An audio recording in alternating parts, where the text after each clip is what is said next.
मेरे नाल 22 दिन जो उत्थे बीती है ना, ਅਸੀਂ ਉੱਥੋਂ ਨੱਸਿਆ 2 ਲੜਕੇ ना जाओ, लेकिन ਅਸੀਂ फिर भी वो एक पिछली सोच भी रस्ते चले जाने सी। ਮੇਰੇ ਉਹਨਾਂ ਪੈਰ ਤੋਂ ਸਾੜ ਦਿੱਤੇ ਹਨ, कोई नास के कुछ छूट के ਮੇਰੇ ਪੈਰਾਂ 'ਚ ਏਟ ਠੋਕ ਦਿੱਤੇ ਹਨ। ਉੱਥੇ ਮੌਤ ਹੀ ਦਿਸਦੀ ਹੈ।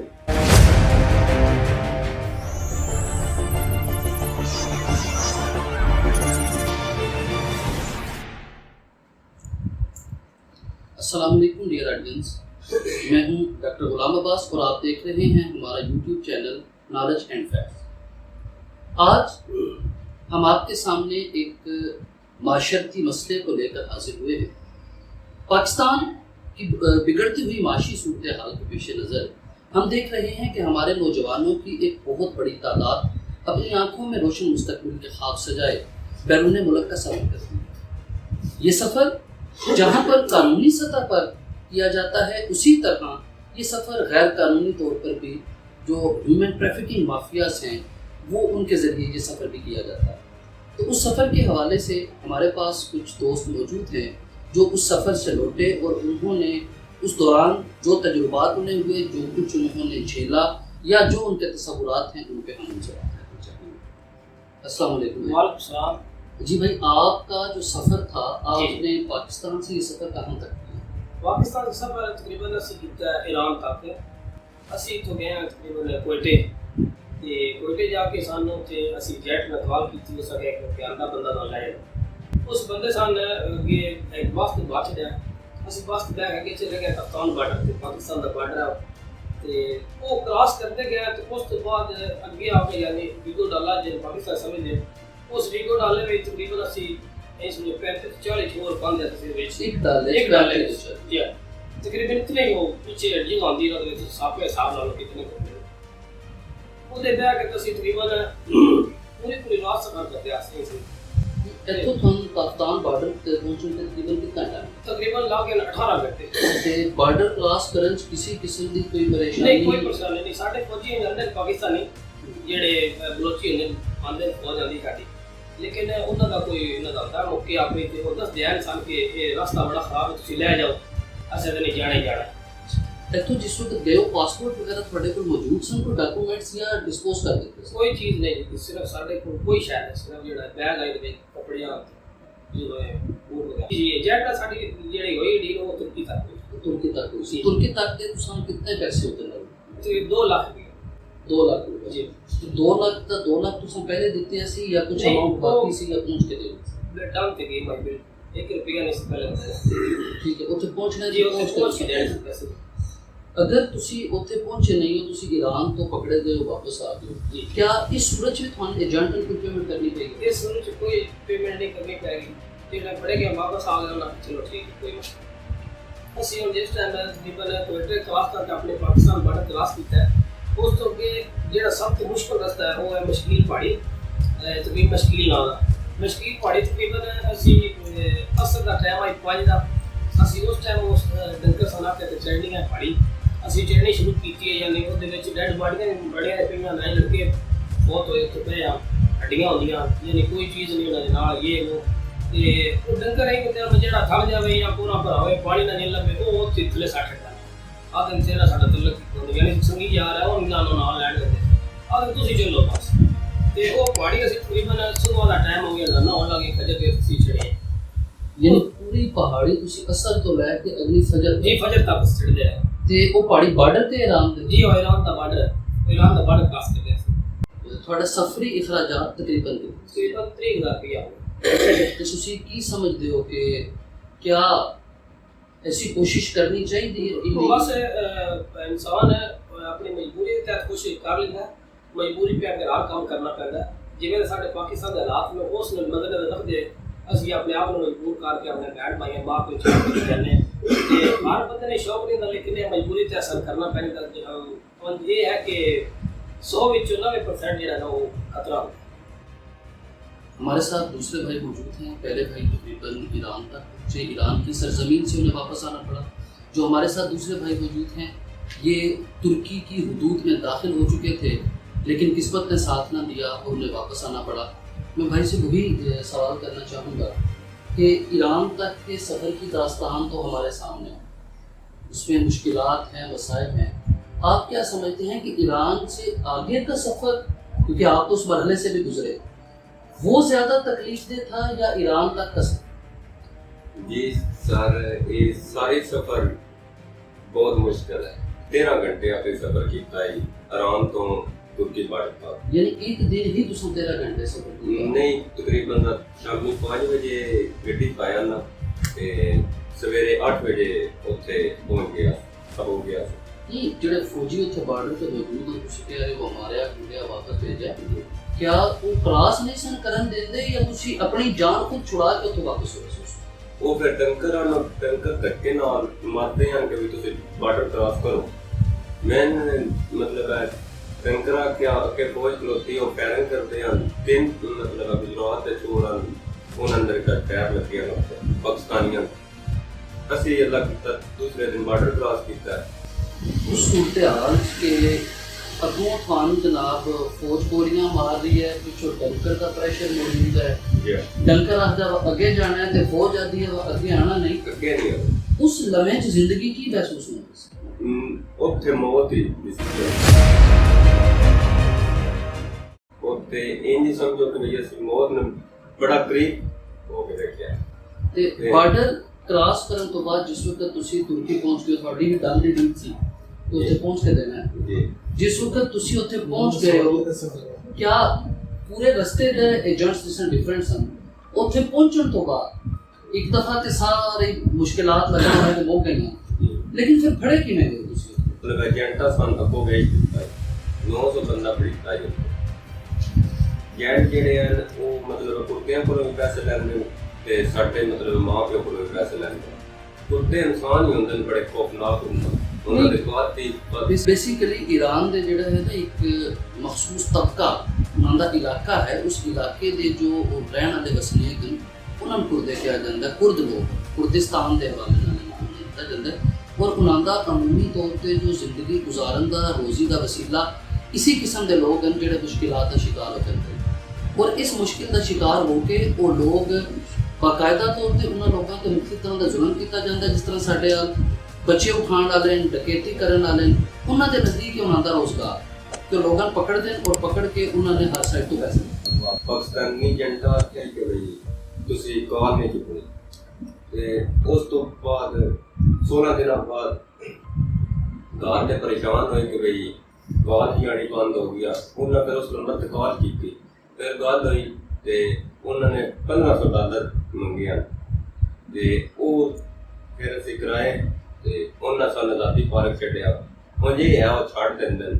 ਇੱਕ ਅਜਨਬੀ ਦੇਸ਼ ਹੈ, ਨਾ ਤੁਸੀਂ ਉਹਨਾਂ ਦੀ ਜ਼ੁਬਾਨ ਸਮਝਦੇ ਹੋ ਨਾ ਤੁਹਾਡੀ ਜ਼ੁਬਾਨ ਸਮਝਦੇ। ਫਿਰ ਰਾਬਤਾ ਜਿਹੜਾ ਹੈ ਉਹ ਇਸ਼ਾਰਾਤੀ ਸੀ ਜਾਂ ਕੋਈ ਲੋਕ ਐਸੇ ਮੌਜੂਦ ਸਨ ਜਿਹੜੇ ਤੁਸੀਂ ਸਮਝਦੇ ਹੋ ਵਾ ਮੁਮਕਿਨ ਹੈ ਉਹਨਾਂ ਦੇ ਆਪਣੇ ਏਜੰਟ ਜਿਹੜੇ ਤੁਹਾਨੂੰ ਫੋਰਸ ਕਰਦੇ ਨੇ ਵਾ ਇਹਨਾਂ ਦੀ ਮੰਨ ਲਓ ਨਹੀਂ ਤੇ ਇਹ ਜਿਹੜਾ ਨਹੀਂ ਛੱਡਦੇ? ਜੀ ਉਹ ਕਰਾਚੀ ਦਾ ਕੋਈ ਬੰਦਾ ਹੀ ਉਹਦੇ ਥਰੂ ਮਤਲਬ ਪੈਸੇ ਸ਼ੈਸੇ ਇਹਨਾਂ ਦੇ ਟੈਂਕੀ ਵਾਲੇ ਰਾਹ ਇੱਥੇ ਪੰਜਗੂਰ ਬਾਰਡਰ ਤੇ ਇੱਕ ਪਾਕਿਸਤਾਨੀ ਫੌਜੀ ਮੇਰੇ ਸਾਡੀ ਸੇਵਾ ਕੀਤੀ, ਉਹਨਾਂ ਮਾਰਿਆ ਸ਼ਾਇਦ ਤੁਸੀਂ ਉੱਧਰ ਲੈਣ ਕੇ ਗਏ। ਦੱਸੋ ਕਿ ਜਿਸ ਵਕਤ ਤੁਸੀਂ ਵਾਪਸ ਪਾਕਿਸਤਾਨ ਦਾਖਲ ਹੋਏ, ਕਿਆ ਤੁਹਾਡੇ ਕੋਲ ਜਿਸ ਤਰ੍ਹਾਂ ਕਹਿ ਰਹੇ ਨੇ ਡਾਕੂਮੈਂਟਸ ਹੈ ਨਹੀਂ ਸਨ, ਫਿਰ ਕਿਸ ਤਰ੍ਹਾਂ ਉਹਨਾਂ ਨੇ ਦਾਖਲ ਕੀਤਾ ਸੀ? ਨਹੀਂ ਕੀ ਤਰੀਕਾ ਨਹੀਂ, ਮੈਂ ਟੰਕੀ ਵਾਲੇ ਰਾਹ ਹੀ ਪਾਕਿਸਤਾਨ ਦਾ ਵਾਪਸ ਵੀ ਟੰਕੀ ਵਾਲੇ ਰਾਹ ਹੀ ਬਲੋਚੀ ਆਈ, ਉਹਨੇ ਬਾਰਡਰ ਕ੍ਰਾਸ ਕਰਾਈ, ਉਹਨੇ ਲਿਆਈ। ਅਸੀਂ 10 ਲੜਕੀਆਂ ਸਨ, ਸਾਡੇ ਕੋਲ 50,000 ਰੁਪਇਆ ਲਿਆ 10 ਲੜਕੀਆਂ ਗਿਆ।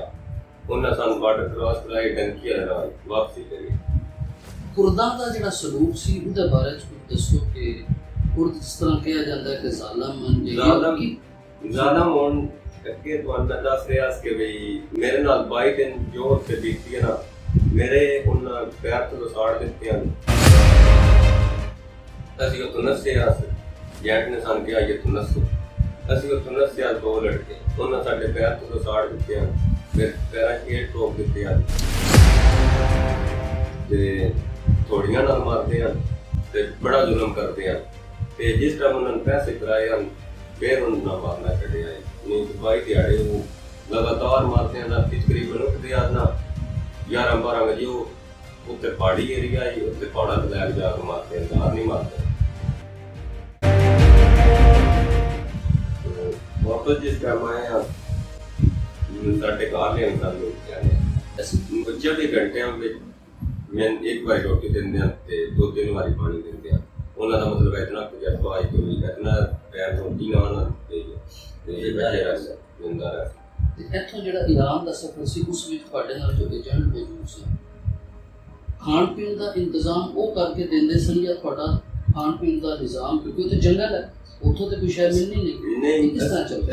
ਅਸੀਂ ਇੱਥੋਂ ਚਨੇ ਲੈ ਗਿਆ, ਬਾਕੀ ਹੈ ਬਦਾਮ ਲੈ ਗਿਆ, ਬਿਸਕਟ ਲੈ ਗਿਆ। ਇਹ ਫਿਰ ਉੱਥੇ ਰੋਟੀ ਰਸਤੇ 'ਚ ਮਤਲਬ ਇੰਜ ਪੈਸੇ ਲੈ ਕੇ ਦਿੰਦੇ। ਇਹ ਕਹਿੰਦੇ ਕਿ ਬਈ ਰਸਤੇ 'ਚ ਰੋਟੀ ਮਿਲੇਗੀ, ਆਰਥਿਕ ਮਿਲੇਗੀ, ਪਰ ਦਿੰਦੇ ਪੈਸੇ ਨਾਲ। ਮੈਂ ਲੈ ਗਿਆ 60,000 ਰੁਪਇਆ, ਉਹ ਆਰਾਮ ਸ਼ਹਿਰ ਜਾਣੇ ਤੋਂ ਫਿਰ ਉਹਨਾਂ ਕੋਲ ਪੈਸੇ ਨਹੀਂ। पहले भाई साढ़े ईरान तक पहुँचे, दूसरे भाई तुर्की तक पहुँचे, लेकिन तुर्की पहुँचते ही पकड़े गए और फिर रिपोर्ट हो गई। साढ़े नाल तीसरे भाई मौजूद हैं कि तुर्की पहुँच के फिर तुर्की जड़ा है हुकूमत के जेल को जैसा मेहमान मिले, बाकी सारे का सारा सिलसिला तो जड़ा है वो सामने।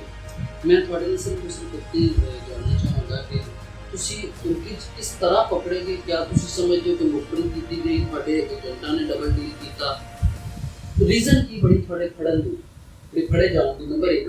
ਨੰਬਰ 2, ਤੁਸੀਂ ਜਿਸ ਵਕਤ ਤੁਰਕੀ ਜੇਲ੍ਹ 'ਚ ਰਹੇ ਹੋ, ਕਿਤਨਾ ਅਰਸਾ ਰਹੇ ਹੋ ਔਰ ਕੀ ਮਹਿਸੂਸ ਕੀਤਾ ਤੁਹਾਡੀ ਯੂਨੀਵਰਸਿਟੀ ਸੇ?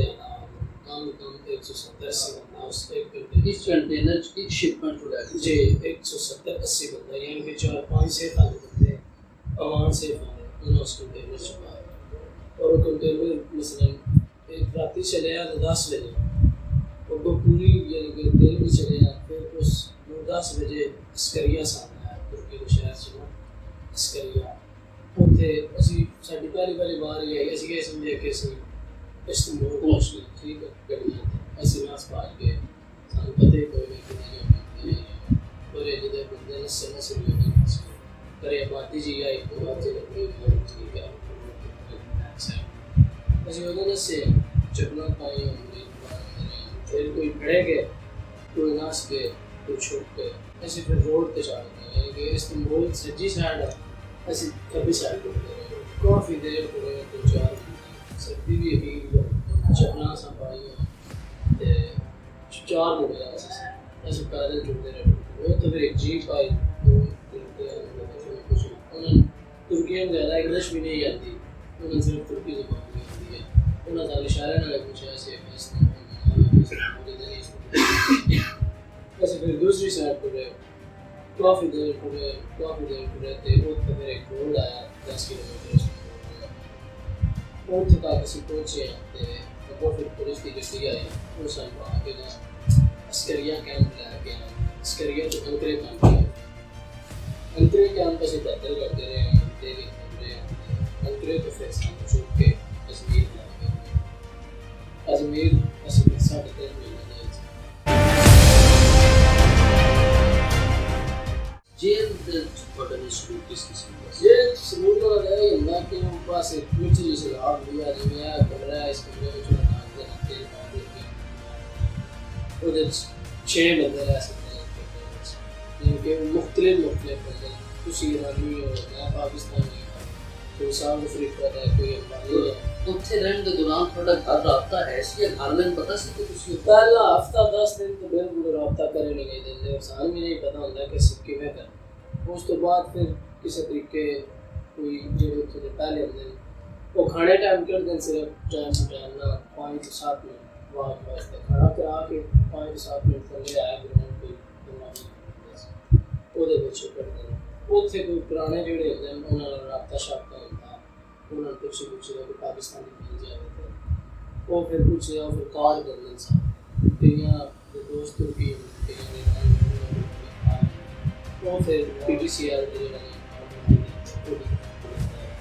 ਇਹ ਤਾਂ ਸ਼ਾਇਦ ਲੈ ਜਾਂਦੇ ਅੱਗੇ, ਲੇਕਿਨ ਉਹਦੇ ਸ਼ਰਮਾਨੀ ਪਾਕਿਸਤਾਨੀ ਆਪਸ ਵਿੱਚ ਲੜਾਈ ਕੀਤੀ, ਜਿਹੜਾ ਖਾਣਾ ਦੇ ਰਹੇ ਉਹਨਾਂ ਨਾਲ ਕਿਉਂਕਿ ਉਹਨਾਂ ਇੱਕ ਦਿੱਤਾ ਵੀ ਬੜਾ ਲੈ, ਉੱਤੋਂ ਖਾਣਾ ਵੀ ਇੰਝ ਵੀ ਸੁੱਕੇ ਬਾਂਝ ਸਿੱਟਦੇ ਆ, ਜਿਸ ਫੜ ਲਿਆ ਉਹ ਬਸ ਇੰਝ ਕਿਸੇ ਕੋਲ ਜਾਂਦਾ ਹੈ, ਉਹ ਲੈ ਲੈਂਦਾ ਜਿਹਦੇ ਕੋਲ ਨਾ ਜਾਵੇ ਹਾਲਾ ਪੂਰੀ ਕੋਸ਼ਿਸ਼ ਕਰਦਾ, ਜਿਹੜੇ ਦੇਣ ਵਾਲੇ ਦੇ ਨਜ਼ਦੀਕ ਆ ਉਹਦੀ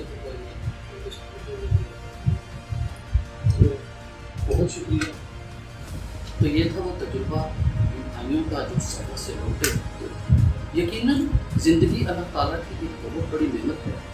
इंसान अपने ख्वाब सजा के निकलता है, लेकिन इतना कि हर फूल की किस्मत में कहाँ नाज़ अरूसा, कुछ फूल तो खिलते ही मज़ारों के लिए। लेकिन हमें ये सोचना चाहिए कि वहाँ ज़िंदगी सिर्फ हमारी नहीं, हमारी ज़ात से वाबस्ता हमारी बहनें, हमारे भाई, हमारे बच्चे, हमारी माएँ, हमारे बाप हमारी राह देख रहे होते हैं। इसीलिए कोशिश ये करनी चाहिए कि हम लोग किसी भी खुद को ऐसी मुश्किल में न डालें जिस मुश्किल की वजह से हमारे पीछे वालों के लिए हमेशा के लिए सिर्फ आंसू बहते रहते हैं।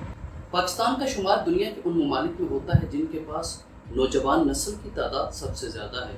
पाकिस्तान के तकरीबन 65% अफराद नौजवान हैं जो 18 साल या उससे कम उम्र के हैं। तो इस हवाले से अफरादी क़ुव्वत को इस्तेमाल करना ये गवर्नमेंट की एक बहुत बड़ी जिम्मेदारी है। चीन दुनिया का सबसे बड़ा आबादी वाला मुल्क है, लेकिन उन्होंने अपनी आबादी को सहूलियात देकर उन्हें बजाय ज़हमत के अपने मुल्क के लिए एक नेमत और रहमत साबित की। लिहाजा यहाँ हुकूमत वक्त से हम ये दरख्वास्त करेंगे कि वो इस ऐसा अंदाज़ अपनाएं कि हमारे माशरे के जो नौजवान हैं वो हुनर सीख कर या किसी भी तरह अपने घर वालों के लिए एक बाइज्जत रोज़गार का वसीला बन सके। अगर ऐसा होगा तो यकीनन न सिर्फ हमारा मुल्क तरक्की करेगा, बल्कि इसी तरह जो हमारे यहाँ इससे पहले ब्रेन ड्रेन शुरू हुआ और ब्रेन ड्रेन के साथ फिर ये लेबर ड्रेन भी शुरू हो गया है, मुझे उम्मीद है कि यही लोग जो बाहर जाके यूरोप की तरक्की का बायस बनते हैं, अगर हुकूमत इनके लिए काम करेगी तो यकीनन ये पाकिस्तान के लिए नेकनामी और तरक्की का बायस होगा। इसी के साथ हमारे चैनल नॉलेज एंड फैक्ट्स को इजाज़त दीजिए। इंशाअल्लाह ताला फिर मुलाकात होगी किसी नए टॉपिक पे, किसी नए अंदाज से।